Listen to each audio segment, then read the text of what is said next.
यहाँ पर जो फ्रेंड्स गॉस ने जो है, हम लोग गॉस थ्योरम आज डिस्कस करने जा रहे हैं लेक्चर नंबर 2 में। तो गॉस ने क्या बताया था, गॉस ने जो कुछ भी डिफाइन किया था, इलेक्ट्रिक फ्लक्स को डिफाइन किया था, इलेक्ट्रिक फ्लक्स को डिफाइन किया था किसी भी क्लोज्ड सरफेस के लिए। ठीक है फ्रेंड्स, तो ये कोई क्लोज्ड सरफेस है। उनका स्टेटमेंट जो यहाँ पर लिखा हुआ है, किसी बंद पृष्ठ से गुजरने वाला वैद्युत फ्लक्स उस पृष्ठ द्वारा परिबद्ध मतलब ढका हुआ कुल आवेश का 1/ε0 गुना होता है। 1/ε0 गुना होता है। या तो फिर आप दूसरा स्टेटमेंट कह सकते हो, किसी बंद पृष्ठ से गुजरने वाला वैद्युत फ्लक्स उस पृष्ठ द्वारा ढके आवेश Q तथा निर्वात की वैद्युतशीलता के अनुपात के बराबर होता है। ये देखो फ्रेंड्स, Q/ε0 यानी अनुपात आ गया।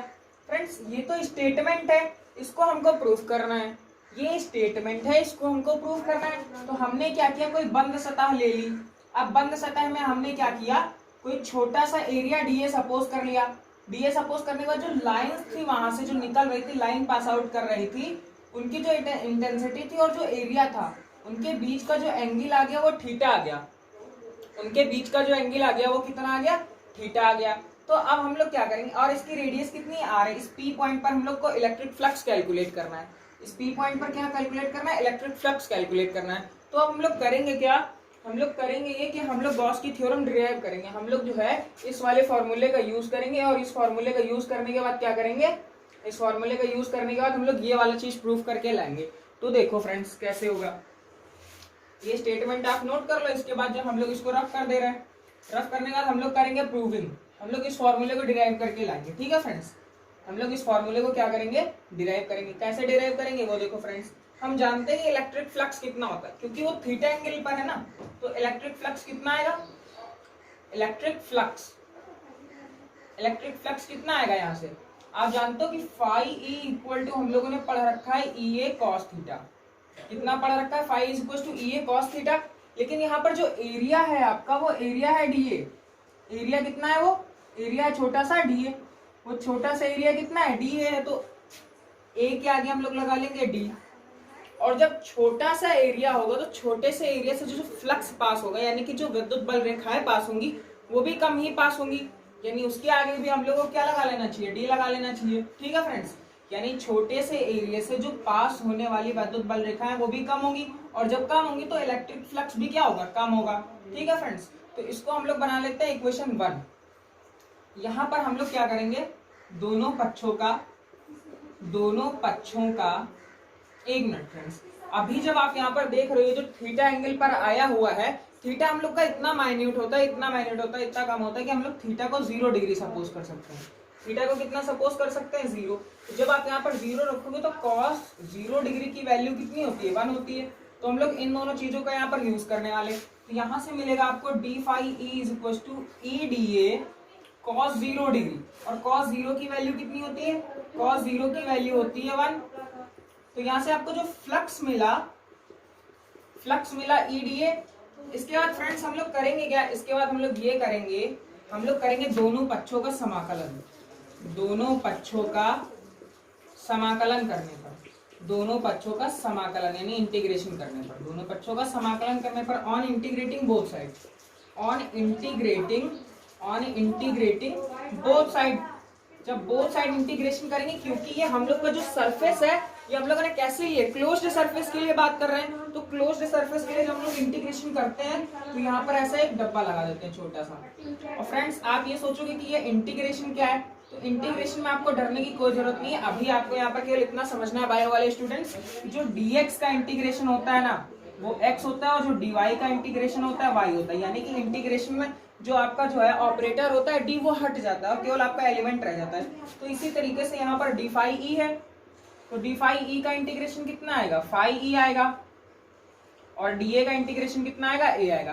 तो फ्रेंड्स यहाँ से आपको एक चीज ये समझनी है कि यहाँ पर आपको आएगा, यहाँ से आप लिख सकते हो डी फाई ई, क्योंकि जो ई है वो आपका कांस्टेंट रहेगा, वो बाहर आ जाएगा, क्योंकि ऑपरेटर आपका डी है, यानी एरिया के लिए आपको इंटीग्रेशन करना है। तो जो आपको वैद्युत क्षेत्र की तीव्रता है ना वो बाहर आ जाएगी इंटीग्रल साइन से। जब आप इसका इंटीग्रेशन करके लिखोगे यहाँ पर, ये तो फ्रेंड्स आपको समझ में आ गया होगा। अच्छा, जब आप इसका इंटीग्रेशन करके लिखोगे यहाँ पर इतनी जगह में देखो आप, जब आप इसका इंटीग्रेशन करके लिखोगे तो यहाँ से आपको मिलेगा फाई ई इक्वल टू मिलेगा आपको ई ए। डी फाई ई को हम लोग इंटीग्रल करके निकालते हैं तो फाई ई आता है, और डी ए का इंटीग्रल करते हैं तो डी ए आता है। ठीक है फ्रेंड्स,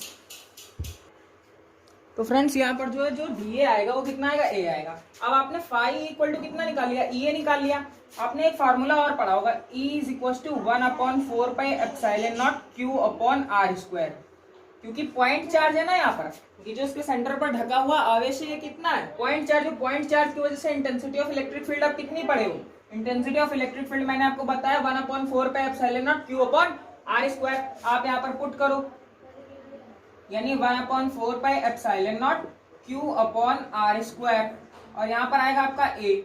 ठीक है फ्रेंड्स, आप जरा यहाँ पर सेटअप लगाओ, थोड़ा सा सेटअप ये लगाओ कि इसको लिखो 1/4 पाई एप्सिलॉन नॉट क्यू और ए upon R square.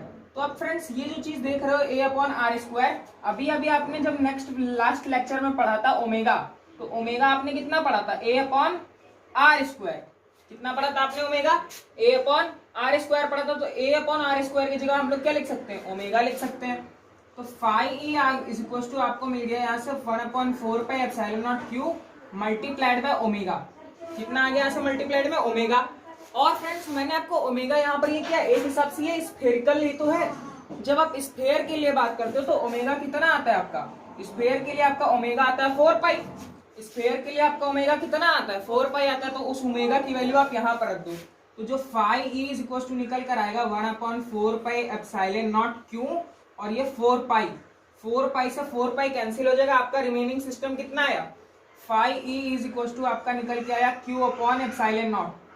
Phi E is equal to आपकी प्रूविंग कितनी निकल कर आई, क्यू अपॉन एप्सिलॉन नॉट।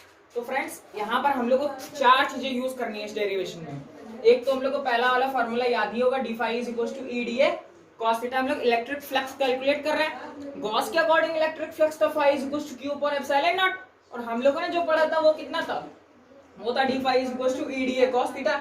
ये डी इसलिए लगा है क्योंकि हम लोग छोटे से रीजन के लिए बात कर रहे हैं। ठीक है फ्रेंड्स, जब छोटे से रीजन के लिए बात करते हैं उसको बड़ा करना होता है तो हम लोग वहां पर इंटीग्रेशन कर देते हैं।